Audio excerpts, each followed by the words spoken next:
नमस्कार, ये आकाशवाणी पटना है। अब आप खालिद रशीद से प्रादेशिक समाचार सुनिए। पहले मुख्य समाचार। राज्य सरकार ने 1,10,000 नियोजित शिक्षकों के प्रमाण पत्र जांच के लिए निगरानी जांच ब्यूरो को सौंपने के आदेश दिए। केंद्र सरकार ने कहा, इंजीनियरिंग संस्थानों में दाखिले के लिए जेईई मुख्य परीक्षा अगले वर्ष 4 बार आयोजित की जाएगी। प्रदेश में कोविड महामारी से अब तक 2,38,000 से अधिक लोग स्वस्थ हुए। ठीक होने वालों की दर 97.41%। और बारिश के कारण प्रदेश में ठंड में तेजी से बढ़ोतरी। मौसम विभाग ने अगले 48 घंटों के दौरान कनकनी में वृद्धि का पूर्वानुमान व्यक्त किया। बुलेटिन की शुरुआत इस संकल्प के साथ। कोविड-19 महामारी के खिलाफ देश एकजुट होकर लड़ रहा है। आप भी हमारे साथ सुरक्षा और बचाव के 3 आसान एहतियाती उपायों का संकल्प लें। कोविड-19 से बचाव और सुरक्षित रहने के 3 उपाय। मास्क लगाएं, 2 गज दूरी है जरूरी, सुरक्षित दूरी रखें, हाथ और मुंह साफ रखें। अब समाचार विस्तार से। राज्य सरकार ने प्रारंभिक विद्यालयों में कार्यरत 1,10,000 नियोजित शिक्षकों के प्रमाण पत्रों को निगरानी जांच ब्यूरो को सौंपने का आदेश दिया है। पटना उच्च न्यायालय की फटकार के बाद यह आदेश जारी किया गया है। गौरतलब है कि इस मामले की सुनवाई पटना उच्च न्यायालय में चल रही है। अगली सुनवाई 9 जनवरी को होगी। शिक्षा विभाग के आदेश में जांच के लिए प्रमाण पत्र सौंपने की आखिरी तारीख 23 दिसंबर रखी गई है। इस संबंध में प्राथमिक शिक्षा निदेशालय ने सभी जिला शिक्षा अधिकारियों, जिला कार्यक्रम पदाधिकारियों को आदेश जारी कर दिए हैं। विभाग के अनुसार प्रमाण पत्रों की जांच के लिए हर जिले में एक नोडल अधिकारी की तैनाती की गई है। वहीं निगरानी विभाग के पुलिस अधीक्षक सुबोध कुमार विश्वास ने बताया कि जांच के दौरान 1,132 फर्जी प्रमाण पत्र मिले हैं, जिनमें से 419 पर प्राथमिकी दर्ज कराई जा चुकी है। श्री विश्वास ने कहा कि शिक्षकों के एक-एक प्रमाण पत्र की जांच संबंधित बोर्ड और विश्वविद्यालयों के माध्यम से कराई जा रही है। केंद्रीय शिक्षा मंत्री रमेश पोखरियाल निशंक ने कहा है कि वर्ष 2021 से जेईई मुख्य परीक्षा साल में 4 बार आयोजित की जाएगी। शिक्षा मंत्री ने कहा कि इससे विद्यार्थियों को अपने अंक बेहतर करने का अवसर मिलेगा। उन्होंने कहा कि उनके मंत्रालय ने विभिन्न छात्र संगठनों और अन्य से प्राप्त सुझावों के आधार पर हर साल फरवरी, मार्च, अप्रैल और मई में परीक्षा आयोजित कराने का निर्णय लिया है। श्री निशंक ने कहा कि फरवरी में 23 से 26 तारीख के बीच परीक्षा का आयोजन किया जाएगा। उन्होंने यह भी बताया कि विद्यार्थियों को 90 प्रश्नों में से किन्हीं 75 सवालों के जवाब देने होंगे, जबकि 15 वैकल्पिक प्रश्नों की निगेटिव मार्किंग नहीं की जाएगी। राज्य में लोगों को मुफ्त कोरोना वैक्सीन देने के लिए तैयारी शुरू कर दी गई है। स्वास्थ्य मंत्री मंगल पांडेय ने बताया कि इसके लिए प्रखंड स्तर पर टीम का गठन किया जाएगा। श्री पांडेय ने कहा है कि जिला स्तर पर टीमों का गठन कर दिया गया है। संकट के दौर से दुनिया गुजर रहा है। कोरोना जैसे गंभीर बीमारी और महामारी के खिलाफ दुनिया लड़ रहा है, देश लड़ रहा है। जब अभी चुनाव हो रहा था, बिहार की जनता को यह आश्वस्त किया था कि जिस प्रकार से प्रतिदिन 1 लाख से 1.25 लाख जांच हम गांव-गांव, टोले-टोले में जाके बिहार के अंदर कर रहे हैं, उसी प्रकार से जब कोरोना वैक्सीन आएगा तो राज्य की जनता को हम कोरोना वैक्सीन फ्री में देने का काम करेंगे। हमारी यह कमिटमेंट थी राज्य की जनता के साथ। कोरोना वैक्सीन आएगा, भारत सरकार के जो गाइडलाइंस होंगे उसको फॉलो करते हुए हम इस काम को करेंगे। पटना एम्स के अधीक्षक डॉक्टर सीएम सिंह ने कहा है कि पहले के दोनों चरणों में कोरोना वैक्सीन का परीक्षण सफल रहा है। टीका लेने वाले सभी स्वस्थ हैं और उनमें से किसी में भी साइड इफेक्ट नहीं दिखे हैं। अधीक्षक ने बताया कि तीसरे चरण के परीक्षण में अब तक 97 लोगों को टीका दिया जा चुका है, जिन पर नजर रखी जा रही है। प्रदेश में कोविड-19 से स्वस्थ होने वालों की संख्या बढ़कर 2,38,462 हो गई है। अब तक 97.41% लोग इस महामारी से ठीक हो चुके हैं। स्वास्थ्य विभाग से प्राप्त जानकारी के अनुसार पिछले 24 घंटों के दौरान 466 मरीजों को उपचार के बाद छुट्टी दे दी गई। वहीं इसी अवधि में 565 नए मामलों की भी पुष्टि हुई है। सबसे अधिक 235 नए मामले पटना से सामने आए हैं। वहीं एक दिन में 3 मरीजों की मौत के साथ ही कोरोना से मरने वालों का आंकड़ा बढ़कर 1,332 हो गया है। इधर देश में कोविड से ठीक होने की दर 95.21% हो गई है। पिछले 24 घंटों में 33,000 से अधिक संक्रमित व्यक्ति स्वस्थ हुए। अब तक कुल 94,56,000 से अधिक रोगी संक्रमण मुक्त हो चुके हैं। देश में इस समय सक्रिय मामलों की संख्या 3,32,000 से अधिक है। केंद्र सरकार ने गन्ना किसानों को 3,500 करोड़ रुपए की सब्सिडी देने का फैसला किया है, जो सीधे किसानों के बैंक खातों में स्थानांतरित की जाएगी। प्रधानमंत्री नरेंद्र मोदी की अध्यक्षता में केंद्रीय मंत्रिमंडल की बैठक में यह निर्णय किया गया। वहीं केंद्र सरकार ने गन्ना किसानों को वर्ष 2020-21 के लिए 60 लाख टन चीनी निर्यात की अनुमति देते हुए 3,500 करोड़ रुपए की सब्सिडी देने का निर्णय किया है। इससे लगभग 5 करोड़ किसानों और 5 लाख मजदूरों को लाभ मिलेगा। सूचना और प्रसारण मंत्री प्रकाश जावड़ेकर ने कहा है कि आकाशवाणी के किसी भी स्टेशन को बंद नहीं किया जाएगा। उन्होंने कहा कि स्टेशनों को न तो डाउनग्रेड किया जाएगा और न ही रिले केंद्रों में परिवर्तित किया जाएगा। नई दिल्ली में मीडिया से बातचीत में श्री जावड़ेकर ने कहा कि किसी ने जानबूझकर इस मामले में अफवाह फैलाने का प्रयास किया है। इधर प्रसार भारती के अपर महानिदेशक शशिकांत ने स्पष्ट किया है कि असम या पूर्वोत्तर क्षेत्र में भी किसी स्टेशन को बंद करने या डाउनग्रेड करने का आदेश जारी नहीं किया गया है।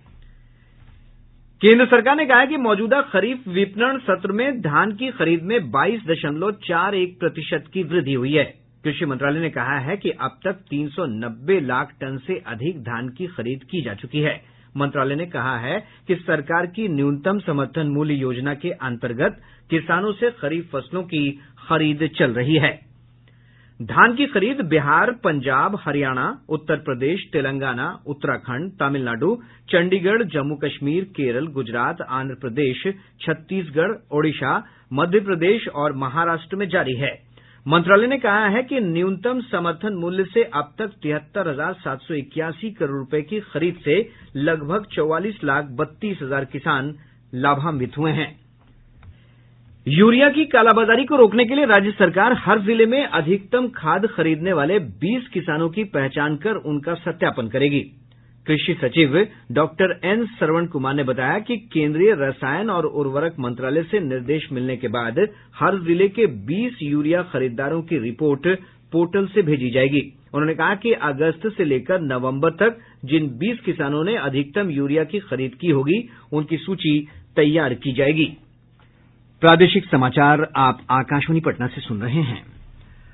उप मुख्यमंत्री सह नगर विकास और आवास मंत्री तारकिशोर प्रसाद ने कहा है कि राज्य के नगर निकायों को और सशक्त बनाया जाएगा। अपने विभाग के कामकाज की समीक्षा के बाद उप मुख्यमंत्री ने कहा कि शहरी निकायों में नागरिक सुविधाएं बढ़ाई जाएंगी।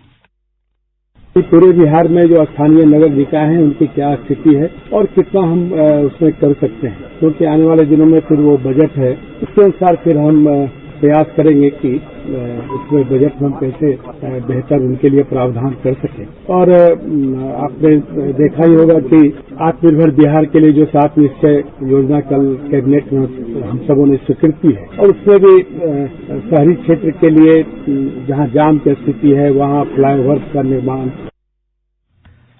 मुख्यमंत्री नीतीश कुमार ने ग्रामीण कार्य विभाग के अधिकारियों को सभी टोलों और बसावटों को संपर्क पथ से जोड़ने का निर्देश दिया है। मुख्यमंत्री ने अधिकारियों को निर्देश दिया है कि जो टोले और बसावट संपर्क पथ से जोड़ दिए गए हैं उनका निरीक्षण करें। उन्होंने सड़कों के नियमित रखरखाव के भी आदेश दिए हैं।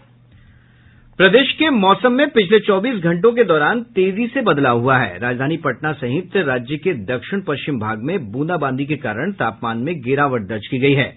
मौसम विज्ञान केंद्र पटना के वैज्ञानिक संजय कुमार ने कहा है कि प्रदेश के अधिकतम स्थानों पर बादल छाये रहेंगे। इसका मुख्य कारण मध्य प्रदेश में चक्रवात का होना है। उन्होंने कहा कि हिमालयी क्षेत्र में काफी बर्फबारी हो रही है, जिसका असर प्रदेश में देखा जा रहा है। इधर उत्तर भारत में कोहरे के कारण ट्रेनों का परिचालन प्रभावित हुआ है। पूर्व मध्य रेल ने 31 जनवरी तक 6 जोड़ी रेलगाड़ियों को रद्द कर दिया है। चिकित्सकों ने लोगों से तापमान में हो रहे बदलाव के कारण सावधान रहने का निर्देश दिया है।